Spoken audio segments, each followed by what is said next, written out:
ajabne ta Oromiyaalle Oromummaan tinkooni laafatte akkam dubbiin tun hanni lafaatun immoo ta duraanii dhoysa atilleen asbaaftee garaan nu gubate tarkaanfachuuf si sodaanne laaluuf immoo lafti lafeedhaan nutti hammaatte akkam wayyaa amma immoo takkammoo araakiloo tana araakiloo seenne araakiloo seenuun hawwii keenya durda ture jaalala keenyasi fedhii keenyasi erga araakiloo seenne teenna teennuma haa taatu tannuun taane biyyaa haa baatun kadhaa nuti kadhataa turre maa teenna tun lallaafattee qaqallattee daangaan Somaalee akkami buqqaanni Somaalee akkami ka Beenishaangul Gumuz akkami ka Booranaa akkami kan Baalee akkami bakki jabduu fi jajjabduun akka federaalaatti galaa nu qabde tana nu qabadda lafaan dabalatee Jowaar kiyya tana dadda fi mala itti dhayita federaalaa tanaan immoo akka taanetti waa taane amma rakkanne arraabuuf qoree dhiisuuf dhalee taate akka muka ittiin shinne akka tuubaantu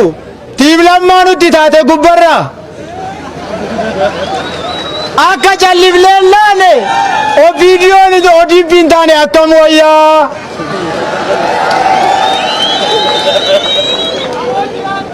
amma ka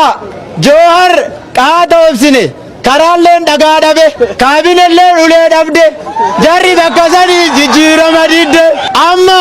hino warra gandaan nu qoodu warra gandaan nu hiru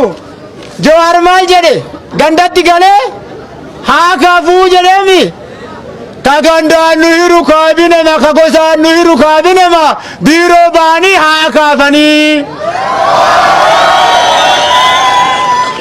amma immoo gara godina keenyatti asoo asin dhufne akka Oromiyaatitti mootummaan naannoo Oromiyaa amma lammaa kan ofirraa tuttuquun hin taatullee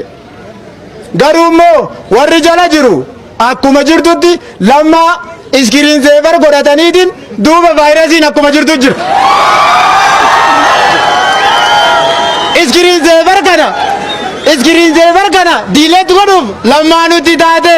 haaromsi amma barana dhufe faa kan ajaa'ibaati haaromsa odoon taane haafessaa gaggeessaan hin jiru gurmeessaa qofatu as jira kana nu qabadha lammaffaan mootu